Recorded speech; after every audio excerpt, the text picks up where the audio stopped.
नमस्कार दोस्तों, स्वागत है आपका द पुश फैक्टर चैनल पर। आज की कहानी है चतुर गिलहरी और मगरमच्छ। एक ऐसी कहानी जो आपको बुद्धिमानी और सतर्कता की सच्ची ताकत बताएगी। तो आइए इसे ध्यान से सुनते हैं। बहुत समय पहले की बात है। एक हरे भरे जंगल में एक छोटी लेकिन बेहद चतुर गिलहरी रहती थी। वह बहुत फुर्तीली थी और अपनी बुद्धिमत्ता से बड़ी बड़ी मुश्किलों से बच जाया करती थी। उसी जंगल के पास एक गहरी नदी बहती थी जिसमें एक विशाल मगरमच्छ रहता था।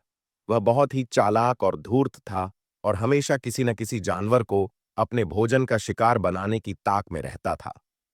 एक दिन मगरमच्छ ने गिलहरी को पेड़ों पर उछलते कूदते देखा।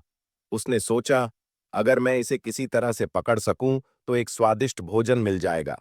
मगरमच्छ ने गिलहरी को अपने पास बुलाया और मीठी आवाज में बोला, गिलहरी बहन, तुम बहुत तेज और बुद्धिमान हो। मुझे तुम्हारी मदद चाहिए।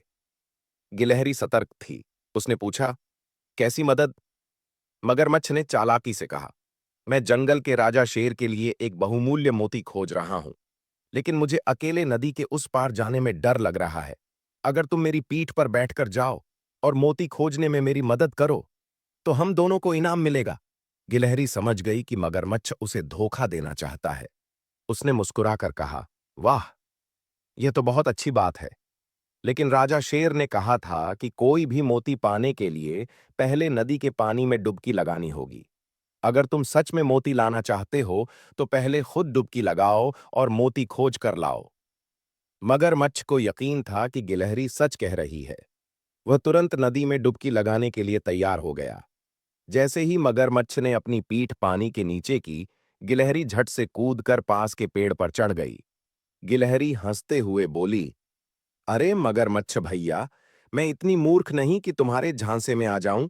तुम खुद ही अपने मोती खोजते रहो। मगरमच्छ गुस्से में आकर दहाड़ने लगा, लेकिन अब कुछ नहीं कर सकता था। गिलहरी की चालाकी से वह फिर से